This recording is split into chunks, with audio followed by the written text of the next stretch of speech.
for Monday Motivation. So, welcome all of you. I'm glad you're here today. Many women, just like us, are walking through seasons where our bodies feel unfamiliar, where our emotions feel closer to the surface, maybe our energy feels different, and what once felt manageable doesn't feel manageable and now feels like it's too much to deal with.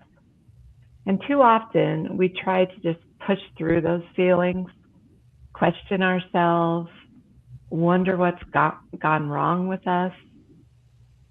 So today's conversation is about shifting those narratives. We'll dig into the effect of perimenopause and menopause on all of us, on our emotions, on our physical body, all of that. If we haven't met before, my name is Terri Sterk. I am a wellness coach and author. I serve women like you who have experienced challenging seasons to help you nurture wellness of body, mind, and spirit. So that's what we're here to do today. And I'm honored to have a special guest with us today. Her name is Emmie. Emmie is a women's alchemist, a menstrual education and menopause coach. So Emmie can help us as she helps other women understand what's happening in their bodies, not with fear or judgment, but with clarity and respect and compassion. She brings together education, lived wisdom, and deep respect for the natural rhythms that women have carried for generations. Her work invites us to stop fighting our bodies and instead start listening to them, meeting ourselves with strength that is rooted in understanding and not force. Today we'll discuss what your body truly needs in this season of perimenopause or menopause, how internal changes, with our hormones affect emotional resilience, and how compassion can become a powerful source of steadiness and care for ourselves. If you've ever felt overwhelmed or disconnected or simply tired of pushing through, this conversation about menopause or perimenopause can certainly help you. So let's get started. So, Emmie, welcome. We're so happy to have you today. Can you start by just talking about some of these internal changes that we all experience as women? For sure. And thank you. Hello. Thank you for asking me to come in to your community and be with you on this talk today. So today I want to talk about something that's like never really talked about. So I'm sure you've had the experience where you're going through menopause and basically it's like, oh, that's normal, or this is supposed to happen, but why is it happening? That's the big question. Okay, I get it. My body's going through changes, my hormones are changing, but why is it making me feel all the things, right? Like the emotional waves, the ups and downs, the anger, the frustration, the hot flashes, the fatigue, the body aches. Like there's so many things that come along with it.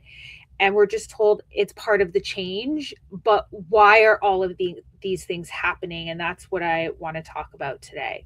So, a lot of this actually relates to the eggs that we produce every month. So, we're going to start in the reproductive years. So, in the reproductive years, I'm not sure if you know this, but we lose about 1,000 eggs a month.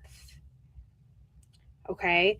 So, each month, a group of follicles, like tiny fluid filled sacs in the ovaries, each holding an immature egg, begin to grow, but only one of them, sometimes two, maybe sometimes five, if you're one of those lucky women to carry quintuplets, um, only, one or two will actually mature and actually ovulate.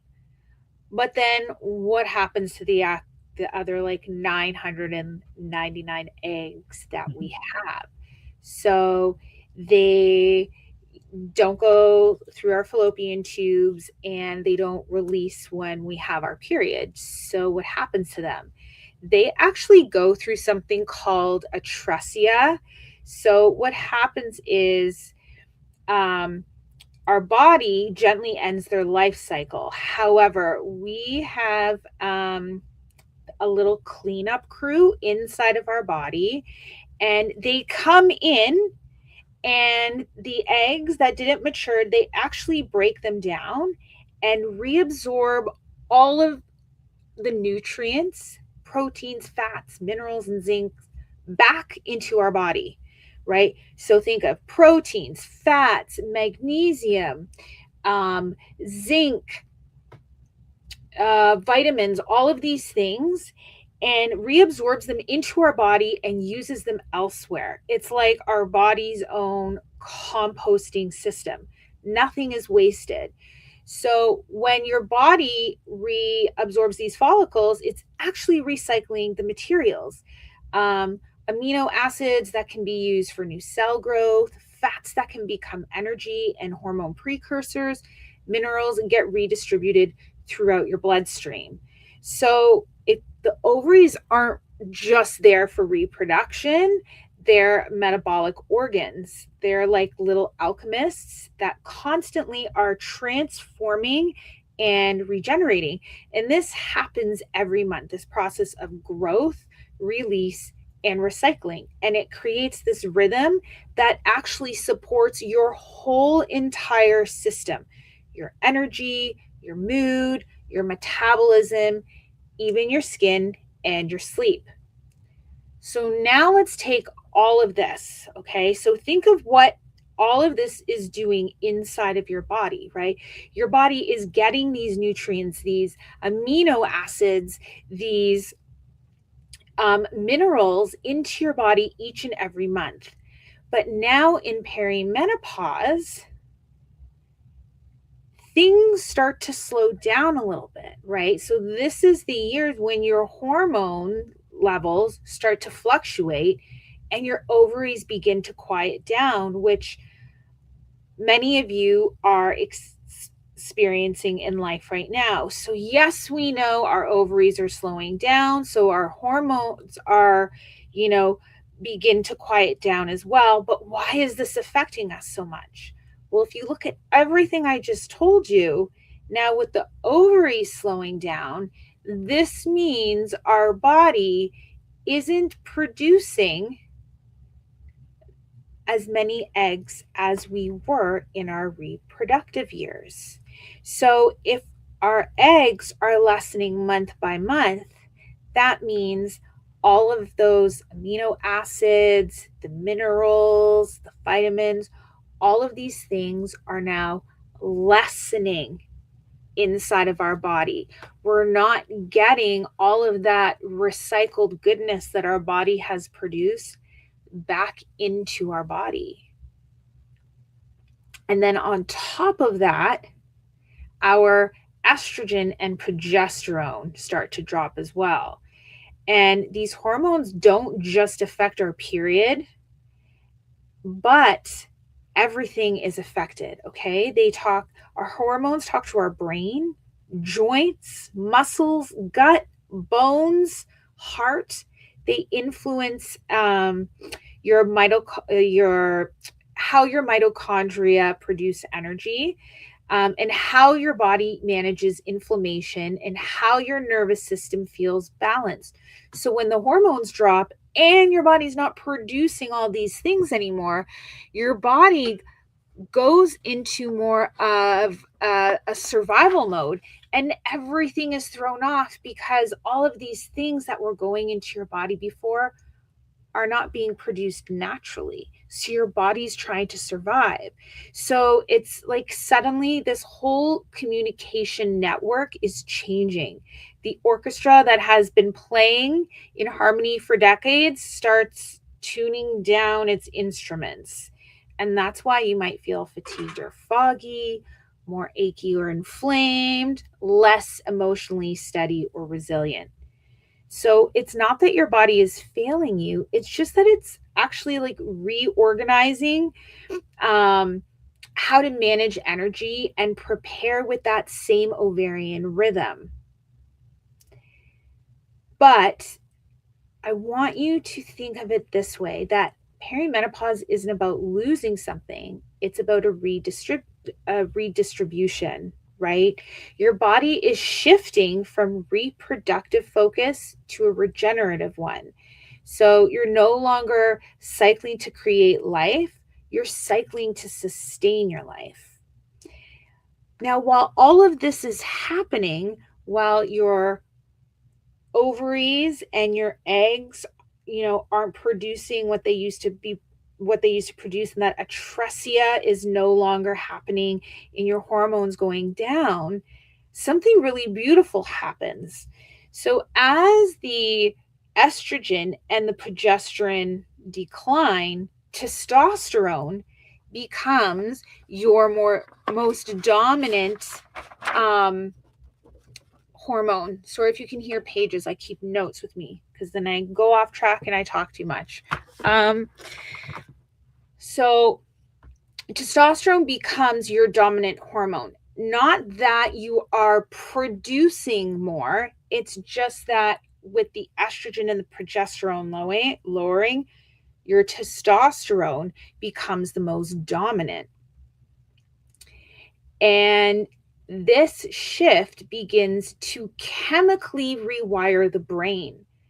So, I call this the brain upgrade, the perimenopausal brain upgrade. So when estrogen, estrogen isn't just about reproduction, it enhances the neurotransmitters like serotonin and dopamine. So estrogen is actually like your happy hormone. So, for example, when you are ovulating, this is when you are at the height of your cycle, your mood is great, your confidence is great. This is your happy hormone, right? And it helps that the serotonin and dopamine stay up here. But then as it drops, that old brain pattern fades and testosterone sets up, influencing clarity and assertiveness. Okay. So what happens to the brain? So your amygdala, which is your emotions. So estrogen buffers emotional reactivity. So another example is when you're ovulating and your estrogen is high, things might bounce off you rather than when you're closer to or menstruating, when your hormones are at their lowest. You might absorb things a little more, you might be a little more sensitive, right? So estrogen helps us with that emotional reactivity, but with its decline, emotional clarity increases and tolerance for this is a tongue twister for me, inauthenticity drops. Now, your prefrontal cortex, which is your decision making, brain fog may appear temporarily, but I promise balance returns. Okay. And when it returns, you'll experience increased focus, assertiveness, and drive. And your hippocampus, which is your memory may feel fuzzy. I don't know if you're like walking into a room and like forgetting what you went in there for. But long term, this improves intuition and pattern recognition. So really, what does this mean as an upgrade? So in the reproductive years, our body is wired for connection and caretaking, taking care of others and nurturing them. Now, during perimenopause, the brain rewires for authenticity, leadership, and sovereignty. So all of that, not having as much patience, maybe a little short-tempered, small things maybe get, under your skin. Not only does this have to do with all of those minerals and amino acids not coming, your body not absorbing them anymore, but the testosterone is now becoming more dominant, rewiring your brain. So it's all like one big circle. As one thing goes down, something else rises. So basically, this is when people pleasing fades and personal truth takes the lead. I'm sure, you might also be experiencing like the WTF now, I don't care anymore. I want to focus on myself. This is all happening because of this brain upgrade, as well as your body not producing what it used to produce. So, really, if you think about it, perimenopause is not a decline. It's actually an alchemical. I love the word alchemy, but I can't pronounce this word. Alchemical shift, I think. Perimenopause is really just a recalibration. When the fog lifts, what's revealed is more honest, powerful, and a self guided version of you. And the biggest, the biggest gold nugget or, lines of support that I can offer here is really be kind to yourself. Don't be so hard on yourself when, maybe you're feeling a certain way or feeling it can be frustrating sometimes when we have this anxiety or this aggression. But understand what your body is going through and this beautiful change that is happening. Try not to feel so guilty about wanting to do more for yourself than you usually have than for others. This is all part of the shift. It is a beautiful shift, and really something to be honored.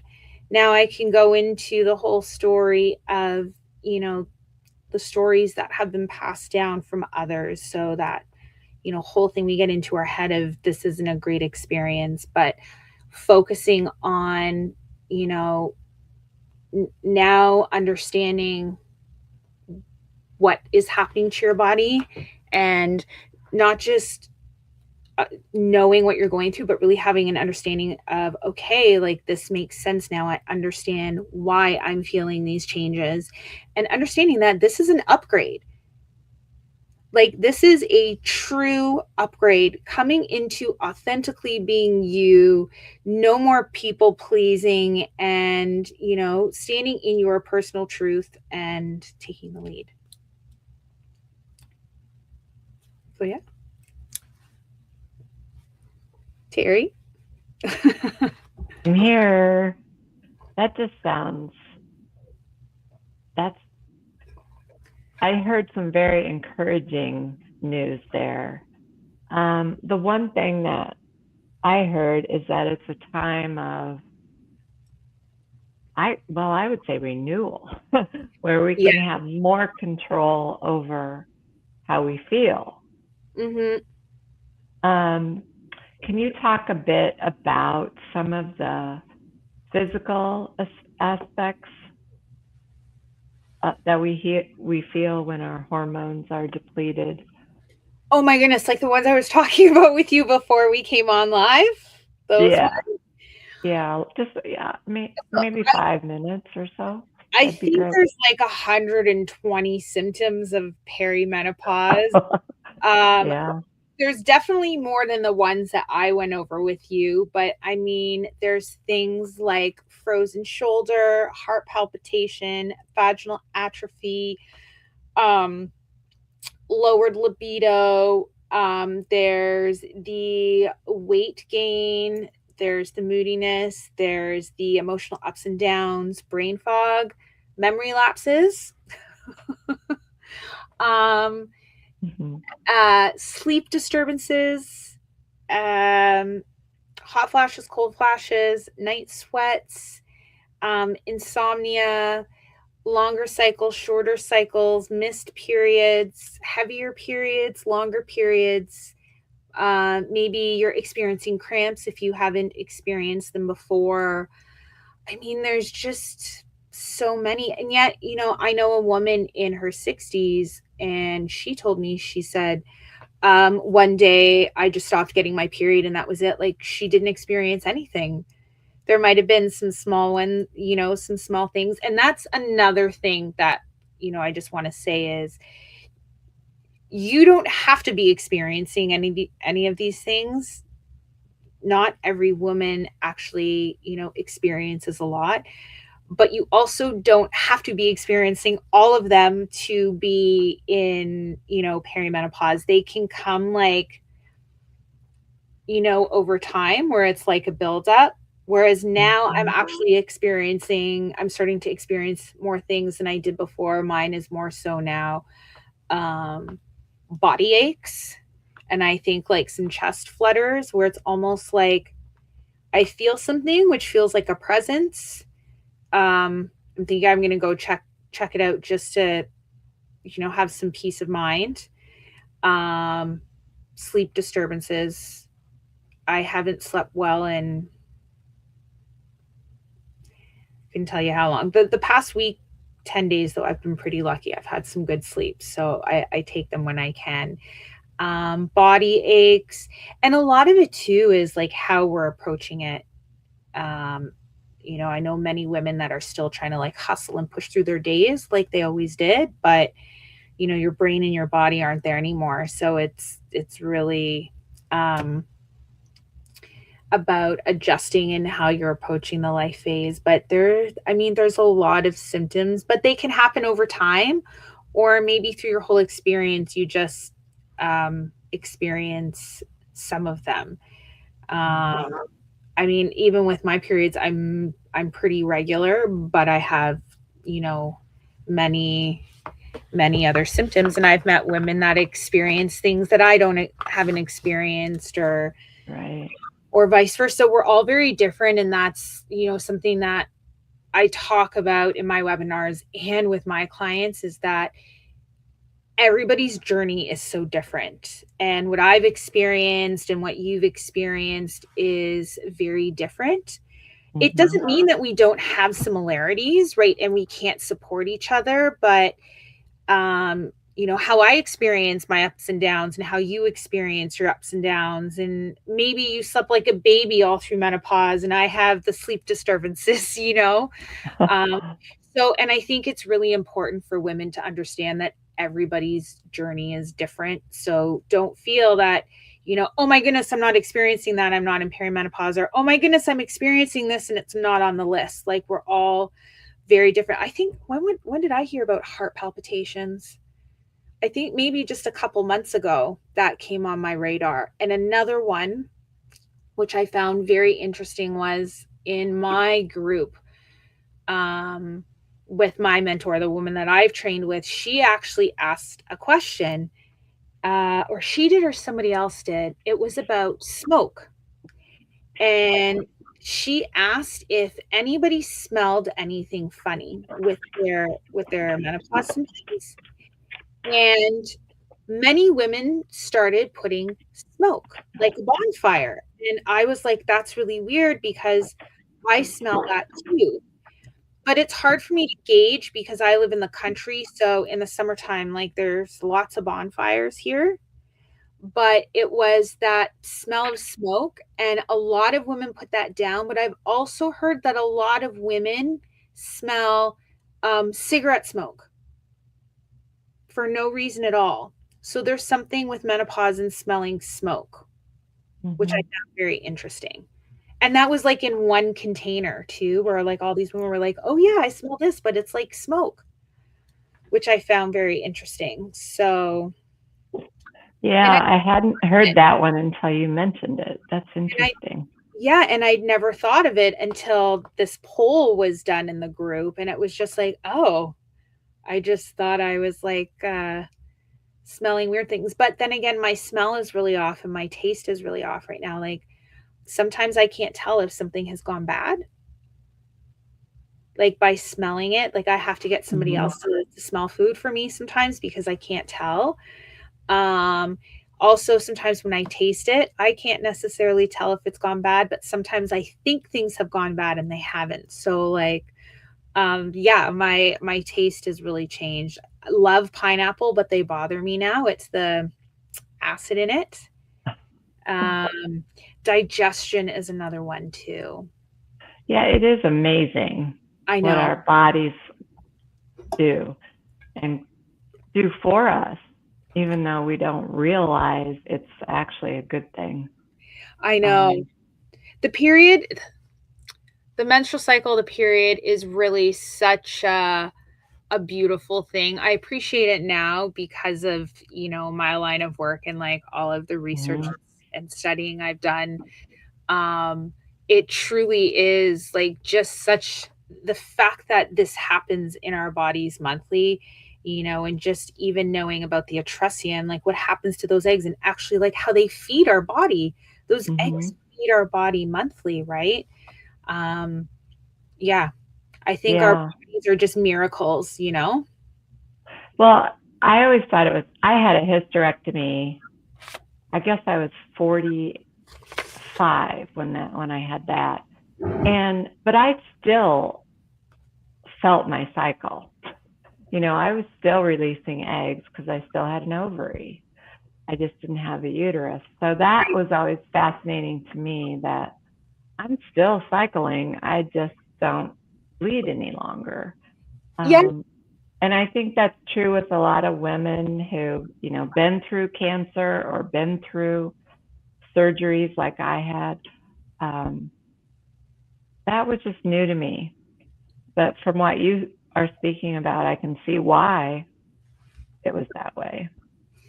and the truth is, which we probably wouldn't hear from our doctors, is that just because we've stopped bleeding and we're not really we're not producing estrogen anymore and we're not producing eggs anymore, Mm-hmm. you actually still have a monthly cycle and you can actually Mm-hmm. still track your energy levels and your moods.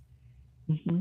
You actually go with the moon. So um, it's not like tracking a menstrual cycle, but I do have a client in postmenopause because she said, I can feel the difference in my energy level. She's like, she's very active. She's an athlete. She goes, and I can feel the difference on days when I'm training. She goes, and I really want to understand where my energy levels are at so I can actually like train better and know, if my Mm-hmm. energy is here, and like where I'm at.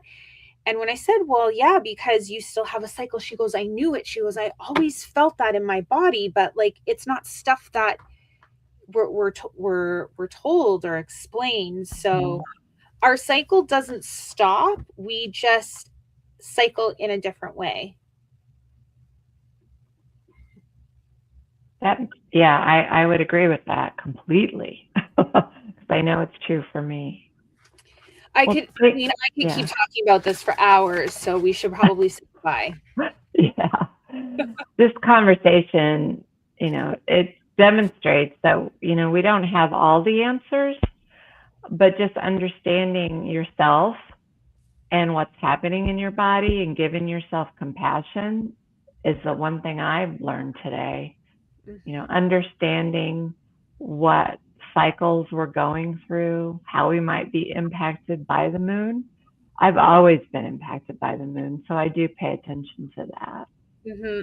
So thank you, Emmie, for sharing your wisdom and helping us reconnect with our intelligence of our own bodies.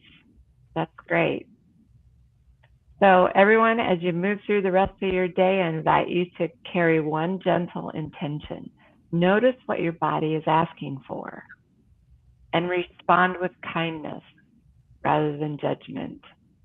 Um, it's okay to feel your feelings. It really is. And we should try to. But, but we can also control so much that we think we can't. So, until next time, take good care of yourself. I'm cheering you on. Thank you, Emmie. Thank you for having me.